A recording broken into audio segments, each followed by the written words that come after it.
Tu palabra es como aceite sobre mis heridas. Estás escuchando La Palabra de Verdad con el pastor Martín Portillo. Y el calor en el invierno. Tu palabra.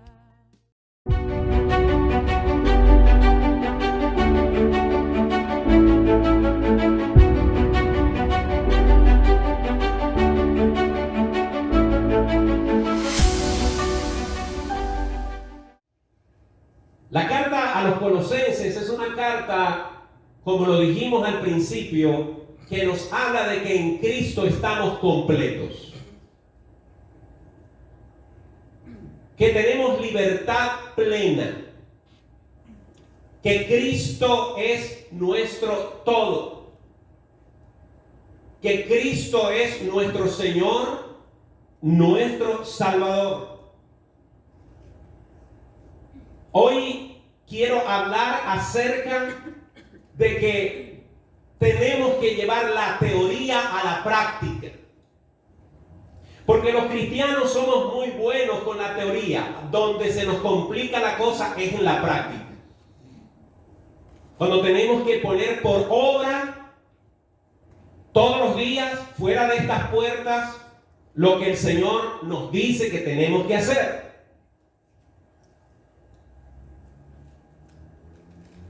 Pablo le ha estado hablando a los colosenses acerca de las profundidades teológicas que nos demuestran que Jesucristo es nuestro único y suficiente Salvador, de que no tenemos que practicar ningún tipo de rito, ni guardar ningún tipo de fiestas, ni seguir ningún tipo de rito humano para completar el sacrificio de Cristo.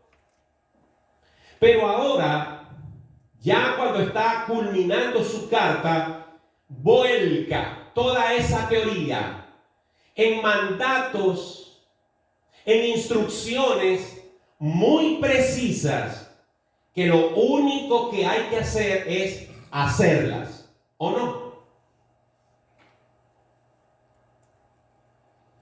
El apóstol culmina esta carta hablándonos de las relaciones humanas.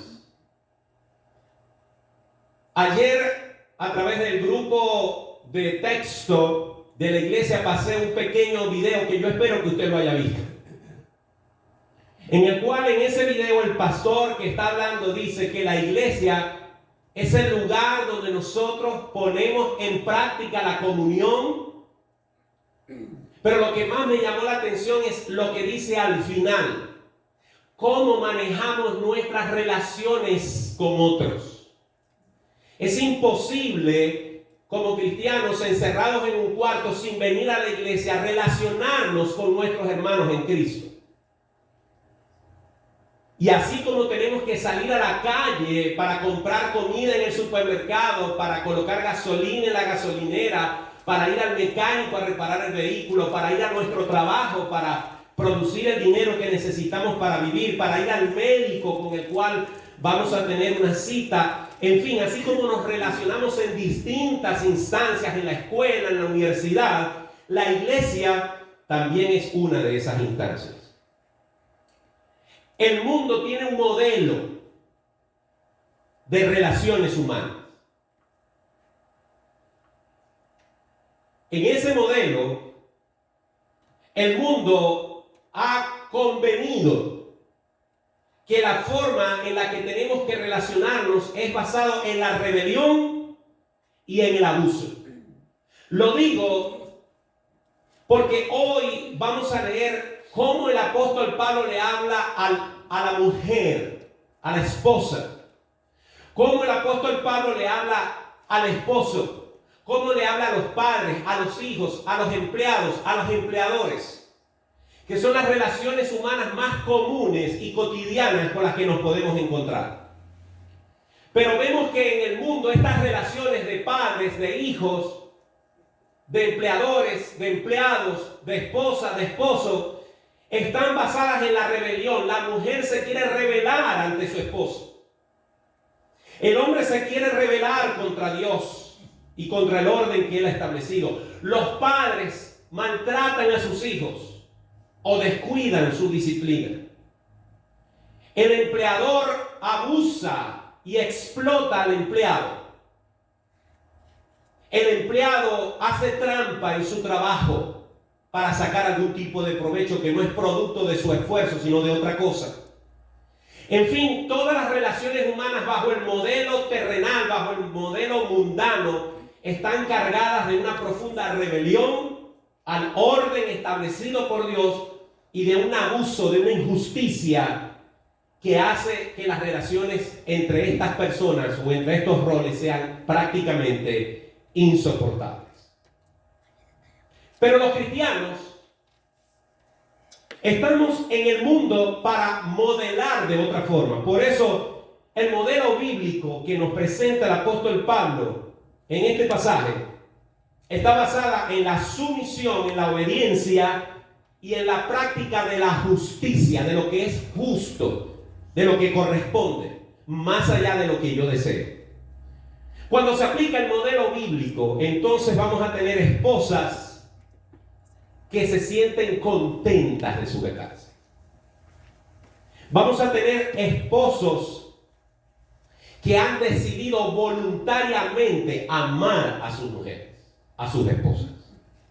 Vamos a tener padres que aman a sus hijos, pero los disciplinan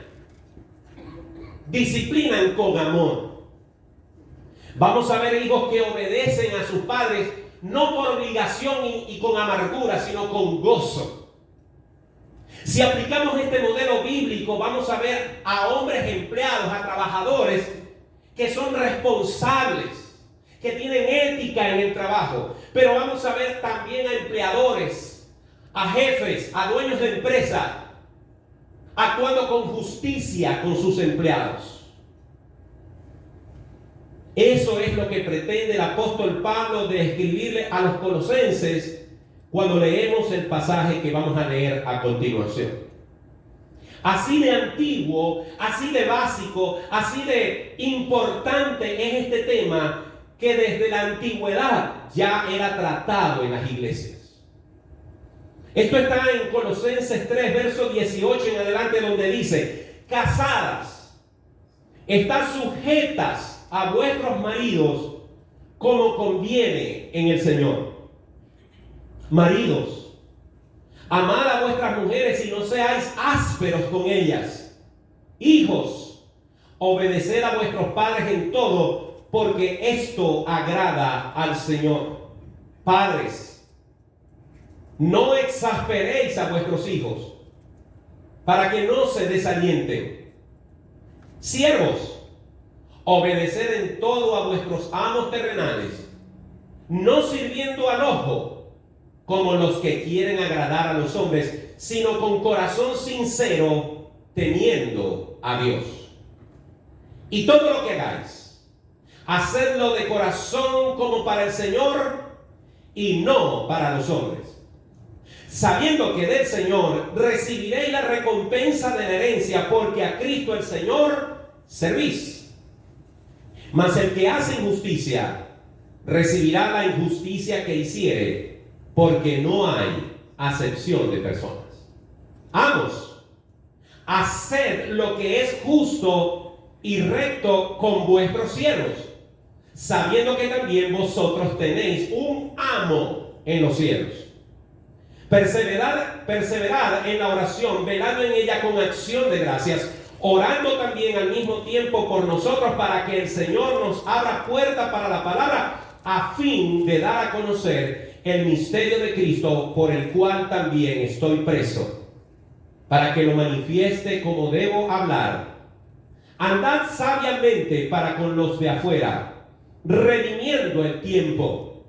Sea vuestra palabra siempre con gracia sazonada con sal, para que sepáis cómo debéis responder a cada uno. Vamos a orar. Nuestro buen Dios, tu palabra es leída, ahora va a ser estudiada. Queremos encontrar en ella el agua que necesitamos tomar en medio de este desierto llamado vida. Queremos refrescar nuestros labios, nuestra garganta espiritual con el agua que sale de este manantial llamada la palabra tuya. Señor, que lo que hemos leído podamos digerirlo, podamos tomarlo, podamos disfrutarlo, pero sobre todo podamos aplicarlo a nuestra existencia. Te lo rogamos y te lo pedimos en el nombre de Jesús. Amén. Completa armonía. Se necesita armonía en el hogar, se necesita armonía en el trabajo, se necesita armonía en la iglesia. Pero la armonía más necesaria es la que debe existir entre lo que decimos ser y lo que hacemos. Entre la teoría y la práctica, como lo dije al principio. Nosotros estamos llamados por este pasaje del apóstol Pablo a tres cosas importantes. Son tres acciones que el Señor quiere que nosotros llevemos a cabo nosotros. La primera de ellas es que nosotros tenemos que romper el patrón de conducta que el mundo nos impone. El mundo nos presenta una manera de vivir y consciente o inconscientemente nos adaptamos a esa forma de vivir. Por eso es que vemos ahora que las iglesias, por eso es que vemos que las escuelas y el sistema educativo, por eso vemos que las instancias legales como el Congreso de las Naciones, por eso vemos como incluso nuestros hogares, los medios de comunicación, se han adaptado a un modelo mundano, a un modelo perverso, donde se nos impone una forma de ver la vida que es total y diametralmente contraria a la palabra de Dios. Se está legislando para que a un hombre que se quiere llamar mujer, yo tenga obligatoriamente que llamarlo mujer, cuando es un hombre. Se está legislando para que en nuestras escuelas los maestros no puedan prohibirle a un niño decir lo que en su casa le han enseñado, que solamente hay hombre y mujer. El niño que lo haga es reprendido. Acaban de expulsar de una escuela en Canadá a un adolescente que se negó a llamar por un pronombre equivocado, errado, a un compañero. Y como se negó, porque en su casa su papá y su mamá le enseñaron que Dios hizo varón y hembra, fue expulsado. Y como el niño, el adolescente, decidió ir a la escuela porque cree que tiene el derecho de seguir allí, fue puesto preso.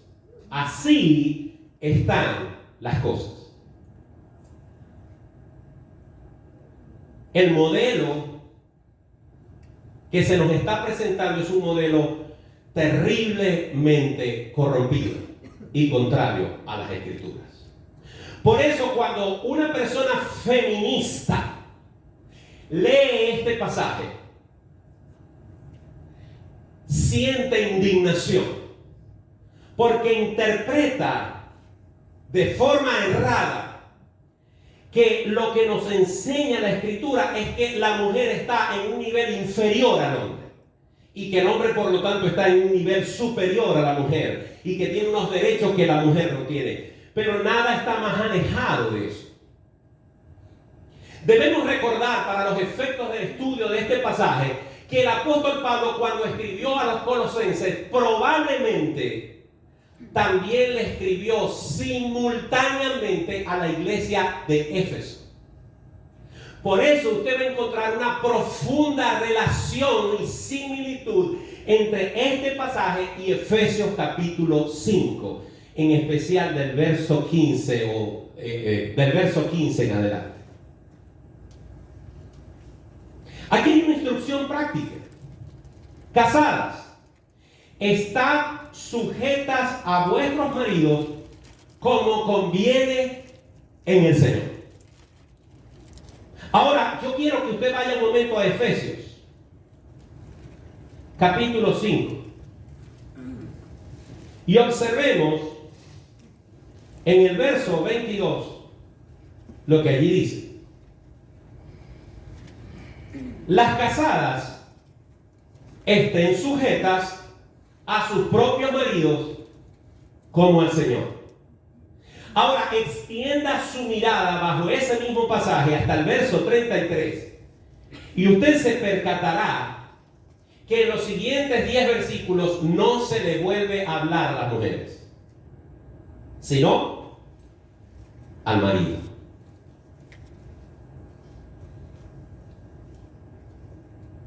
¿Por qué? Porque el deber de la mujer, su rol, su deber delante de Dios es confiar en el orden que Dios ha establecido en el hogar. Y es que el marido es responsable del hogar, es el sacerdote.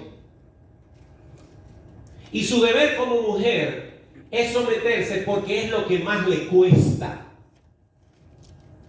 A la mujer no le cuesta amar porque su naturaleza le hace proclive a ser amorosa con su marido. Lo que le cuesta a la mujer es que en ciertas circunstancias ella tenga que decir: sí, mi amor, es como tú digas.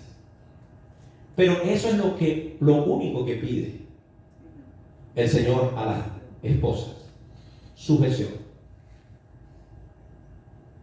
Pero observemos una vez más ahí en Colosenses lo que se le pide a los hombres. Maridos, amad a vuestras mujeres y no seáis ásperos con ellas. Si usted viaja de nuevo a Efesios, entonces usted se va a dar cuenta cuáles son las exigencias que Dios ha establecido para el hombre.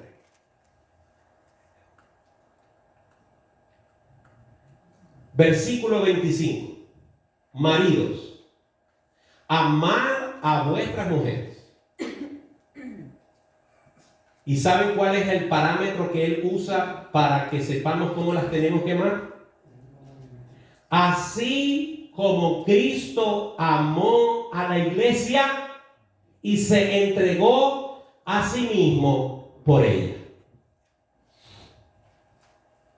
Filipenses capítulo 2.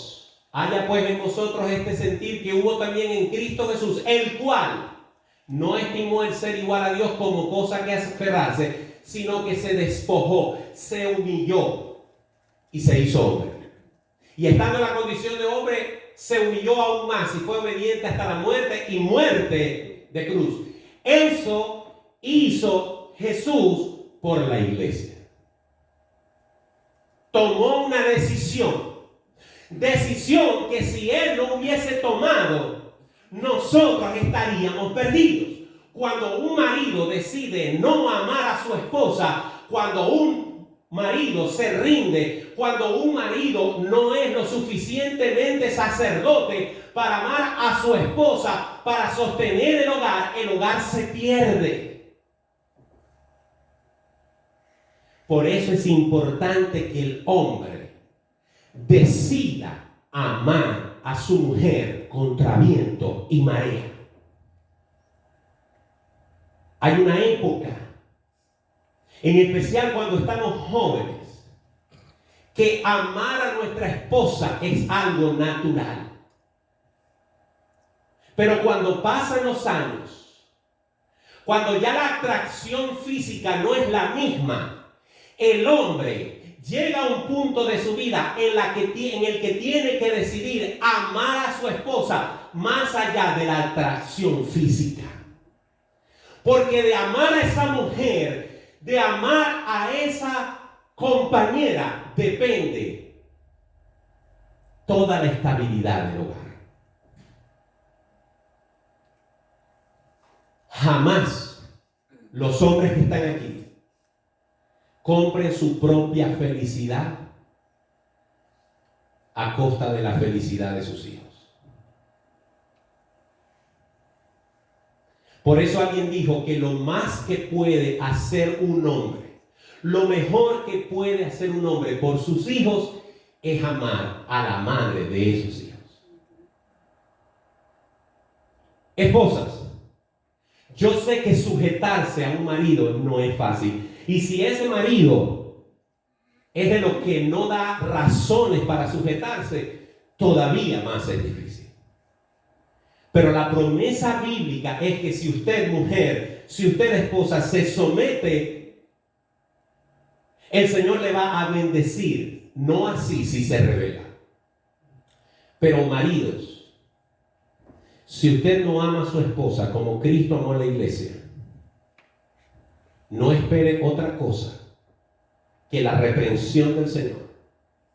Porque el Señor le entregó a usted una familia, le entregó a usted un sacerdocio maravilloso y usted lo desprecia al no amar a su esposa.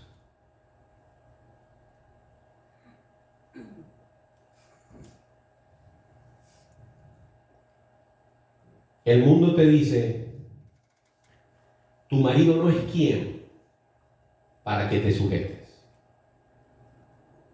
El mundo te dice, tu mujer está muy vieja, tu mujer es una fastidiosa, búscate una que esté mejor que ella. Abandona a tus hijos, no importa, tú tienes derecho a ser feliz. Cristo te dice, sujétate a tu marido en el Señor. Marido, ama a tu mujer, aunque te duela, como Cristo amó a la iglesia. Luego en el versículo 21 de Colosenses 3, perdón, en el versículo 20, dice, hijos, obedeced a vuestros padres en algunas cosas. A ver, no, aquí dice, hijos, obedecer a vuestros padres en todo, porque esto agrada al Señor. Yo no puedo tomar este versículo y explicárselo a un niño de 1 año, ni de 2, ni de 3, ni de 4, ni de 5, quizás ni de 6, ni de 7.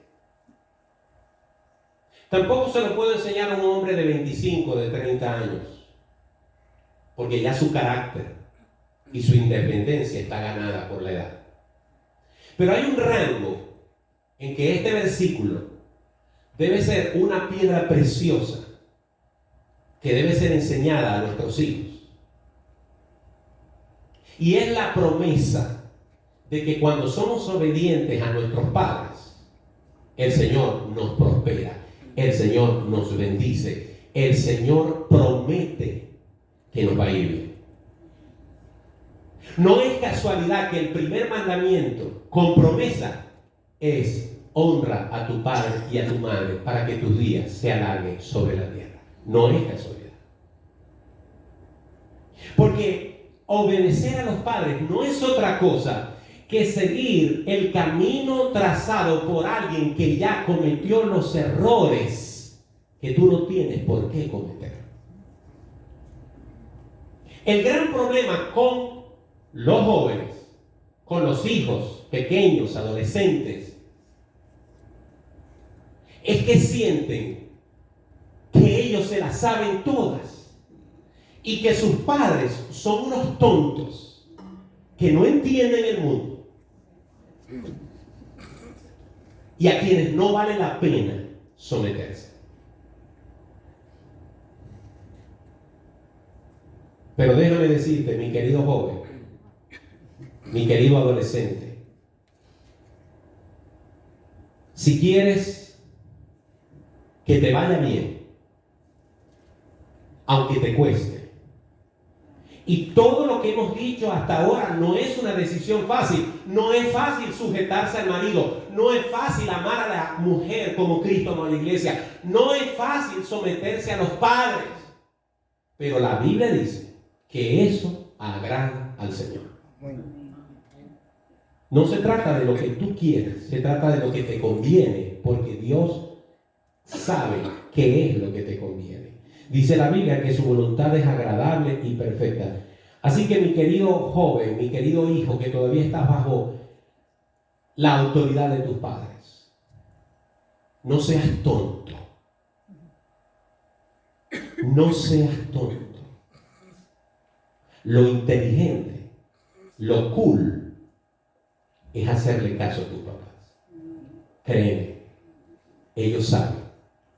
Porque después de Dios, no hay nadie sobre la tierra que te quiera más que ellos.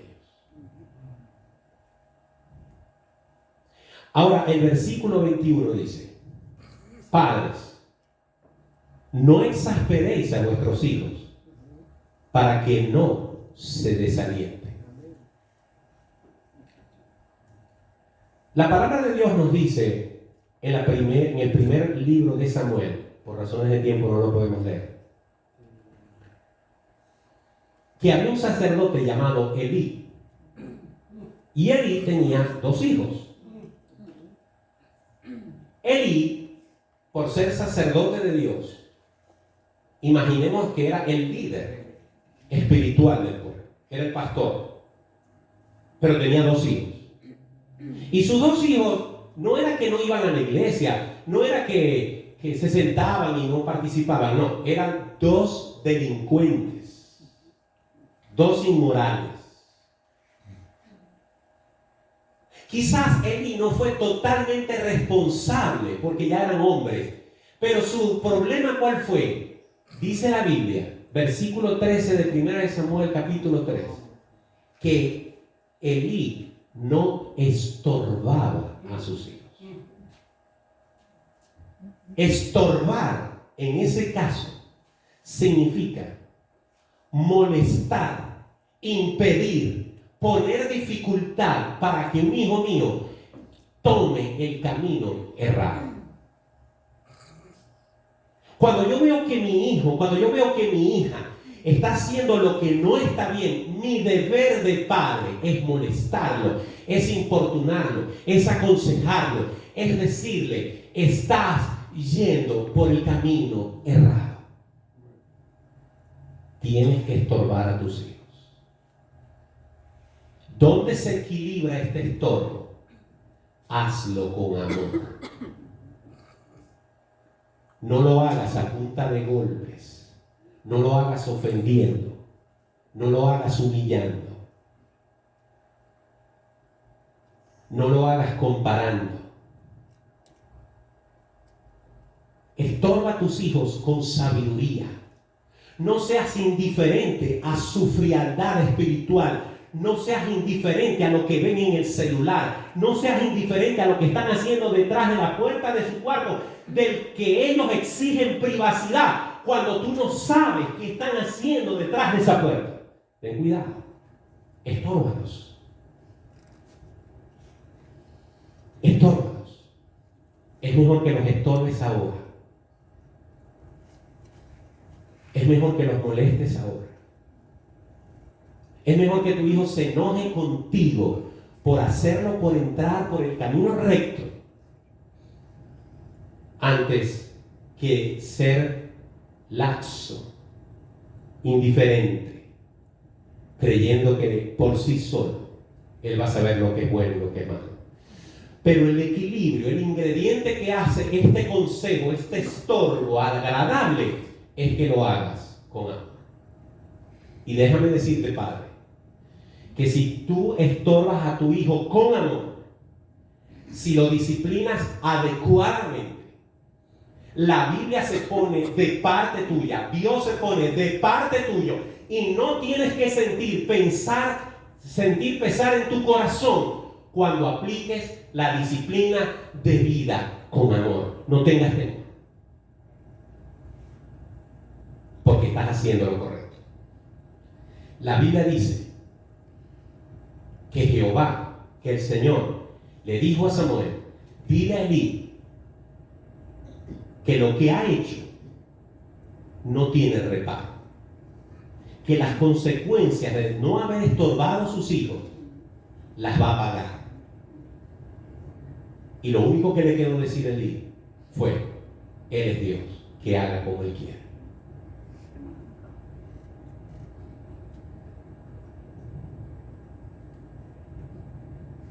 Versículo 22. Siervos, obedeced en todo a vuestros amos terrenales, no sirviendo al ojo como los que quieren agradar a los hombres, sino con corazón sincero, temiendo a Dios.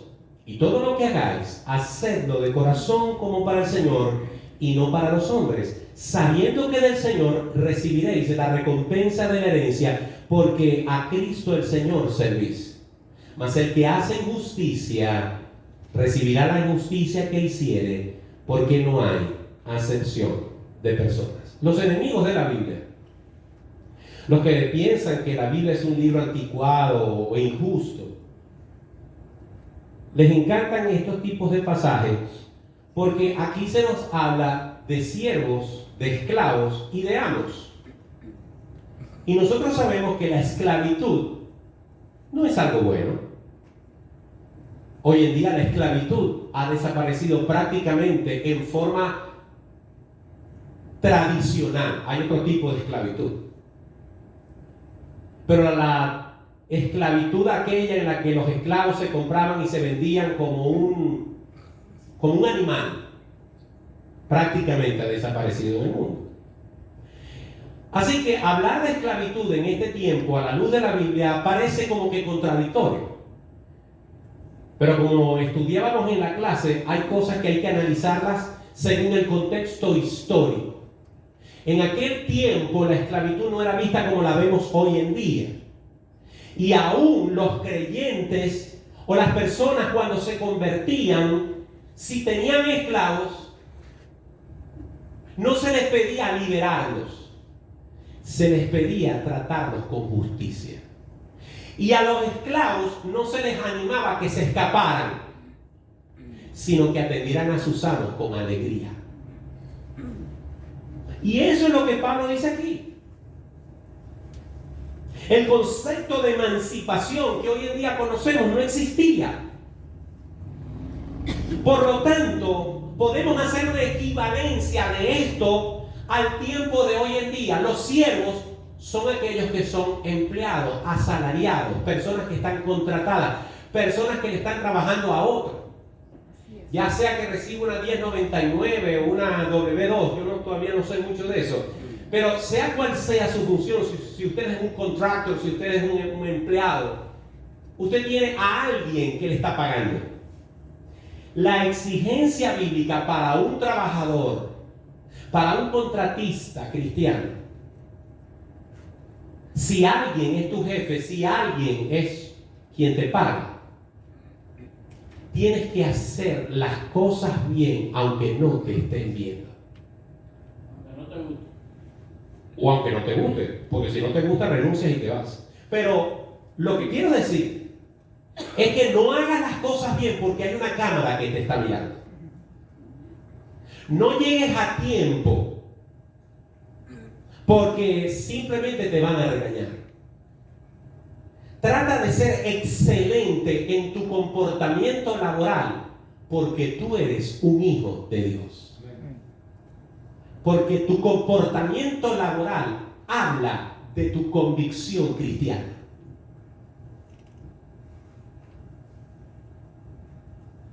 Es muy dado en nuestros países latinos tomar de las cosas públicas porque no son de nadie. Por eso cuando expropian en el comunismo las empresas prósperas en cuestión de 2 o 3 meses son cascarones vacíos. Porque cuando eran privadas, el dueño vigilaba que todo lo que era de él estuviese allí. Pero cuando la empresa es hecha pública y puesta en manos de muchos, cada quien se lleva la máquina de escribir, cada quien se lleva el computador, cada quien se lleva el vehículo, cada quien le saca un repuesto a un aparato para llevárselo para su casa. Y en cuestión de meses no queda nada. A veces caemos en ese juego de ser deshonestos con nuestro jefe, con nuestra empresa, porque él tiene mucho dinero y no se va a dar cuenta, o no le importa, o no se lo merece. Dice aquí el apóstol Pablo, dice el Espíritu Santo, que obedezcamos a nuestros jefes terrenales, que no nos sirvamos porque nos están mirando, porque nos van a evaluar o porque nos queremos buscar un ascenso, sino que lo hagamos con corazón sincero, sabiendo que tenemos un jefe por encima de ese jefe que se llama Dios. Es más, el verso 23 dice que todo lo que hagamos, lo hagamos de corazón, para el Señor y no para los hombres. Porque el Señor nos va a dar recompensa, dice el versículo 24. Y si en tu corazón quieres excusarte diciendo que tu jefe es injusto contigo, bueno, recuerda el apóstol también en el versículo 25, que el que hace injusticia va a recibir injusticia, porque nadie se le va a escapar al Señor. Y a los amos, a los jefes, a los que pagan, a los que mandan, en el capítulo 4 se les exige que hagan lo justo. Dice, amos, haced lo que es justo y recto con vuestros siervos, sabiendo que también vosotros tenéis un amo en los cielos. Hace años, un hombre que ahora mismo estoy olvidando el nombre, fue a Venezuela a dar unos cursos de cómo hacer producir las empresas. Este hombre era creyente, no sé si ya murió. Participó en el programa del Apolo 11. Yo tuve el placer de conocerlo. Y él aplicaba principios, porque este hombre, después que salió de la NASA, se dedicó a comprar empresas que no valían prácticamente nada, que habían llegado a la ruina producto de la desorganización. Y él las tomaba, les aplicaba un método de reingeniería. Y estas empresas que habían llegado prácticamente a valer nada, él las convertía en empresas de punta. Y luego las vendía y con la ganancia compraba otra empresa y así sucesivamente. Era un hombre extremadamente sencillo, a pesar del dinero que tenía. Fue a Venezuela varias veces. Pero el principio número uno que este hombre hablaba era este: trata a tus empleados como la persona más importante de tu empresa. Él era cristiano y aplicaba este versículo: trata a tus empleados como tu recurso más importante. Trátalo mejor que el dinero, trátalo mejor que el edificio, trátalo mejor que cualquier otra cosa. Trata a tus empleados con justicia. Si alguien que escuche este mensaje es empleador de alguien, sé justo. Incluso con la muchacha que limpia tu casa. Incluso con el muchacho que te lava el carro. Incluso con el chico que te mete las cosas en la bolsa del supermercado. En ese momento, él es tu empleado. Trátalo con justicia. Porque tú tienes un dueño, un amo en los cielos, a quien también le vas a dar cuenta. Rompamos el patrón de conducta que el mundo nos impone. Quedan 2 puntos y los voy a abordar muy brevemente. El apóstol Pablo también nos manda a orar, pero no a orar mecánica y tradicionalmente, sino a orar intencionalmente. Yo como pastor lucho por no entristecerme cuando las reuniones de oración, aun cuando las pongamos tan sencillas como conectarse por Zoom, no cuento o no contamos con la asistencia de todos los que están aquí. No lo voy a negar, me entristece.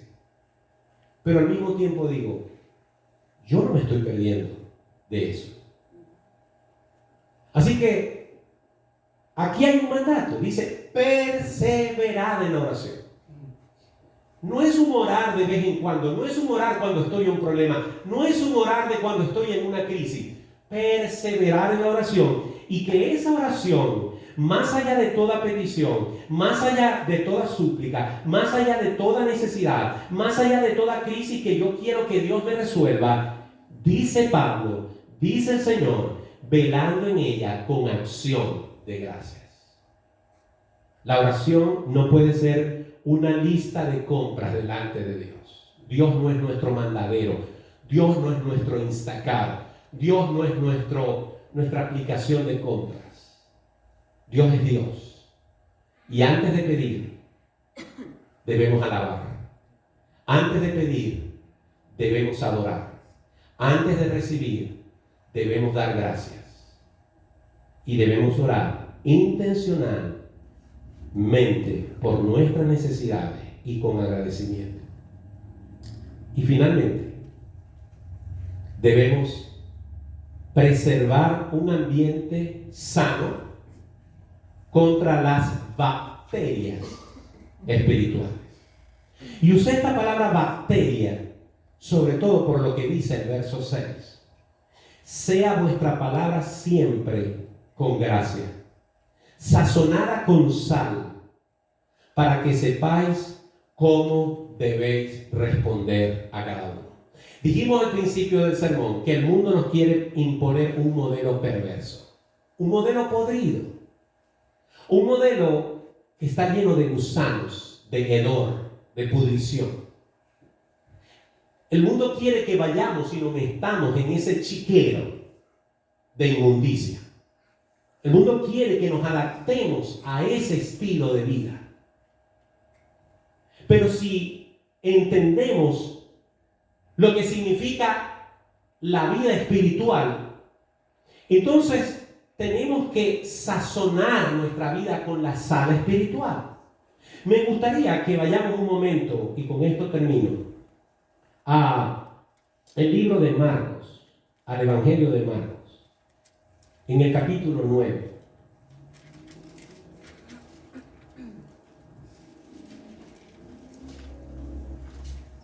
Esto lo está diciendo el Señor Jesús. Marcos 9:50. Marcos 9:50. Buena es la sal, mas si la sal se hace insípida, ¿con qué la sazonaréis? Tened sal en vosotros mismos y tened paz los unos con los otros.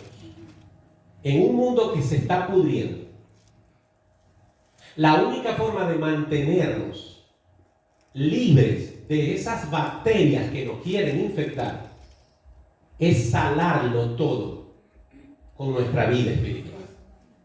Es salarlo todo con la obediencia a la palabra. Es salarlo todo con una vida de oración. Es salarlo todo manteniéndonos firmes a nuestros valores. Es manteniéndonos firmes a los principios bíblicos, cueste lo que cueste.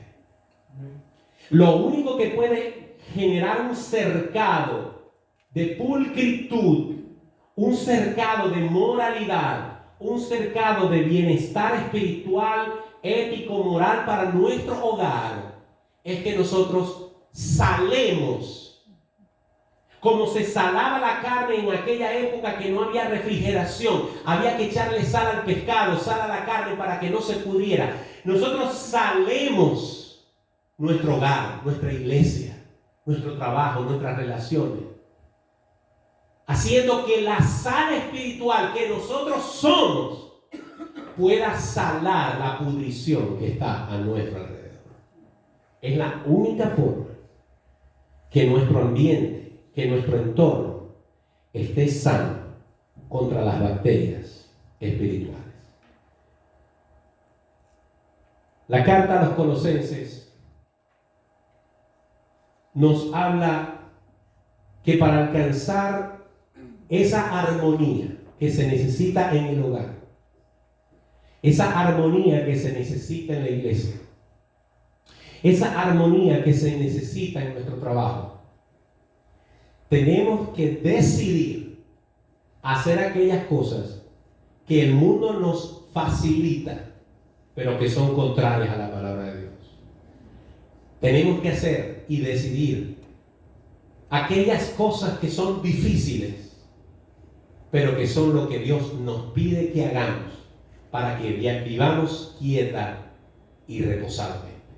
Pongámonos de pie.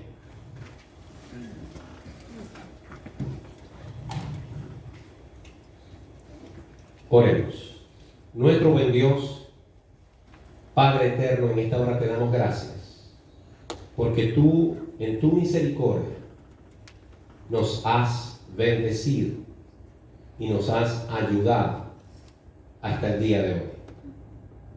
Gracias por tu amor, gracias por tu verdad, gracias por tu palabra, gracias por tu misericordia. Señor, te rogamos que nos des la sabiduría para entender estas cosas que no son difíciles de poner en práctica, que no son fáciles de poner en práctica, pero que son agradables delante de ti. Tu palabra dice que el que quiera ser tu discípulo tiene que negarse a sí mismo. No podemos pretender ser tus hijos y hacer lo que queremos. Si somos tus hijos, anhelamos obedecerte y hacer tu voluntad, la cual es agradable y perfecta. Llévanos a nuestros hogares con tu paz y con tu bendición, y que seas tú dirigiendo nuestros pasos durante esta semana. En el nombre de Jesús te damos gracias. Amén. Tu palabra